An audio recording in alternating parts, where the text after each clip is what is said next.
Hey friends, this is the Miss Wolfie from our Half Acre Homestead with a tea break.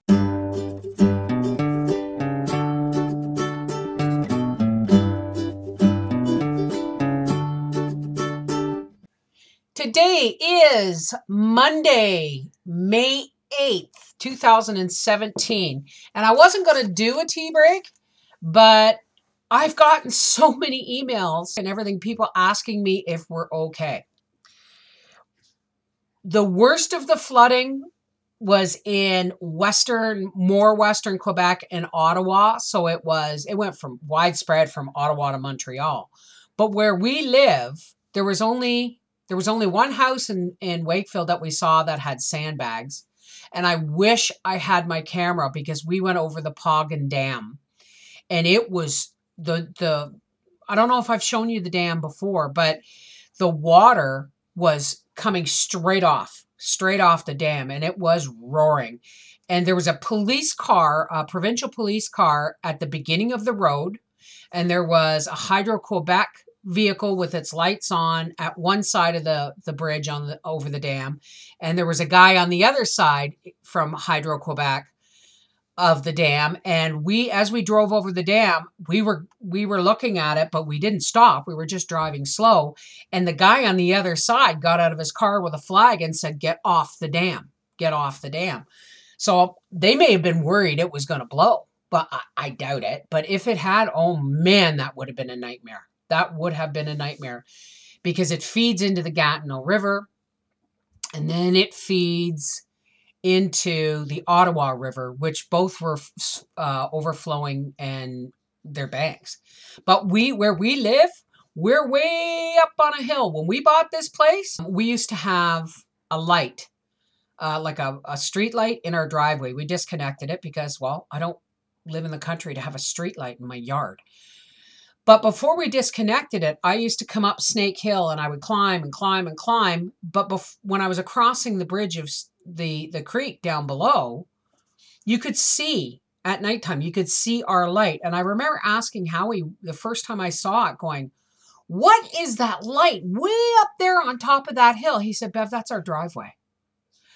So it would have to be a flood of biblical proportions. No, thank you, God. For the water to actually reach our house. Yes, my driveway was a pond, but we had no problems. We had no problems. Some of the water was coming in that back door in the barn where Papa when he put the concrete floor in, he put a foundation wall, hoping that when the spring runoff came, it would hit the concrete wall and go sideways, but it was too much for even that. And some came in under the door.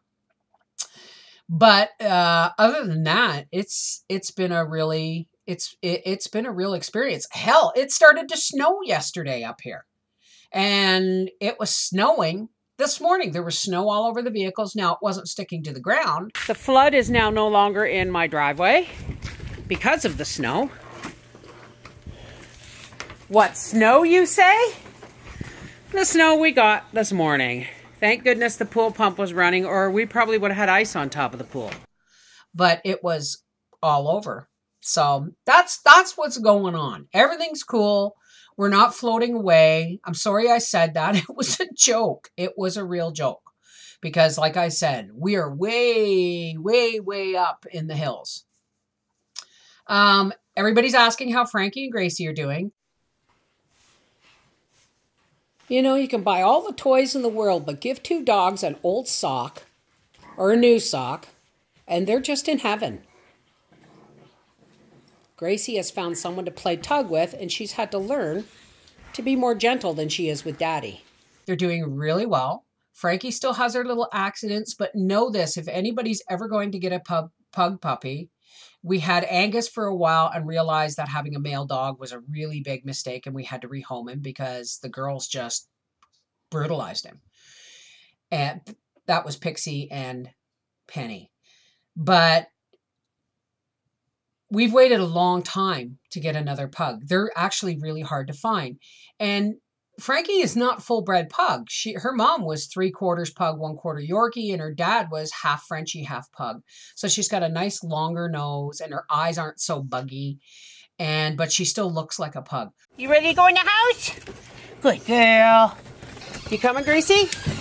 But know this, folks, if you're ever going to get a pug, they are notoriously hard to train. Where's Frankie? Frankie! There she is, under Mommy's chair. Why? They're stubborn as hell. Okay, they are stubborn. But Frankie's doing really well. She's no longer peeing and pooping in her crate if I don't get up in the middle of the night with her.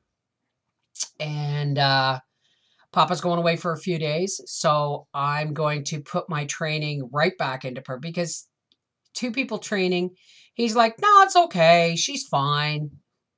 No, when she wakes up, she has to go outside. That is how her little body works. Because I've been watching her. Any puppy, you wake up from a long nap, put them right outside or on the paper or wherever you are training your dogs to go to the bathroom. But they're doing really great.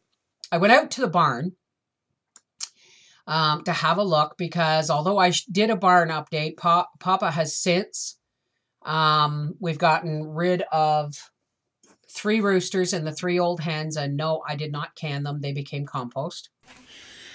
And right now we have no roosters. Thank you. Because in here there were 3.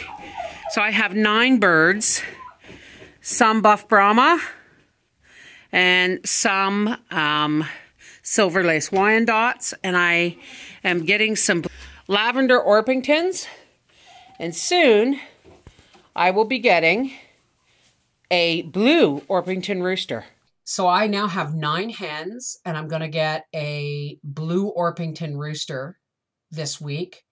He's coming from Stephanie's at Let's Homestead instead, because he's gotten aggressive because she has more than 1 rooster.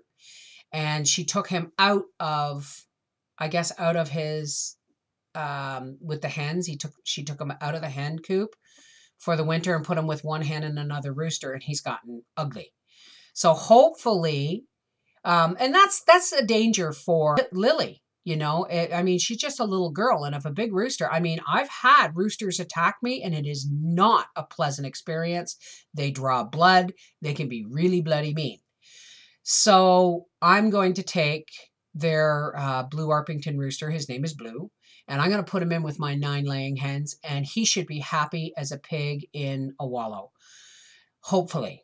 And if he needs his manners, if he needs to learn his manners, we know I will do it. Because if he does get truly vicious, he will become soup. But Stephanie is hatching me out some lavender Orpingtons, and once they grow out, I'm going to keep the most likely hens to go with the new blue Orpington rooster and my girls, and then we'll go from there and see what happens. See what happens. Papa built the pig pen. Papa has built the pig pen. It's only small. It's only going to hold 2 little piglets until he has the outdoor pen made. I went out to the barn. You folks ever seen a goat knot? Look at these 2 idiots. My little Bourbon Red, that's with Spaz, my big tom turkey, is still laying these really small, not small, soft. Look. And they're getting oyster shell, so I don't understand it. She should be laying stronger eggs soon, though. When he comes back, come Saturday, we're going out to pick up our piglets, and we're picking up 4, 2 for us and 2 for Let's Homestead instead. He's got 2 jobs he has got to get done soon, and that is first the greenhouse. Then he has to rip down the fences and reorganize the paddock so that I have pens for birds to grow out in, so that I have a pen for the piglets to grow out in, and place for the goats to roam. So that's what's going on. This is the Mrs. Wolfie from our half-acre homestead saying, guess what? Everything's okay. Thank you for all your love and concern. We have not floated away. We live on a hill, and we like it here. And everything's going well. But your continued prayers are requested for all the folks in the flood zone from Ottawa to Montreal. And the East Coast is getting hammered as well. So continued prayers for them would be grateful, because I have family all along those areas. All right. Take care. God bless. We'll see you in a couple of days.